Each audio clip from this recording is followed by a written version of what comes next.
खाली घेऊन आम्ही ही लढाई सुरू करणार।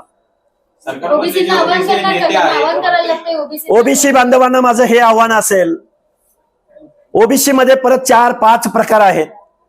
ओबीसी मधला जो बलुता आलुता आहे त्यांनी एकतर लढाईत सामील व्हा, नाहीतर आपला 100 वर्षापूर्वीचा व्यवसाय परत चालू करा। जो बंजारा आहे त्यानं कामाची बांधकाम व्यवसायावरती वाळू वाहा, विटा वाहा, बांधकाम करा, प्लास्टर करा। वंजारी बांधवांनी हातामध्ये कोयतं घ्या, परत ऊसतोडीला जावा।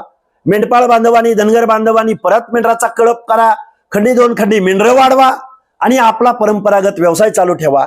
गावगाड्यातला कारू नारू, बलुते आलुते, मग त्यामध्ये सुतार, लोहार, कुंभार, बेरड, परीट, रामुश सगळ्या लोकांनी आता आपलं आरक्षण गेलंय। आता फुले शाहू आंबेडकर नाहीत।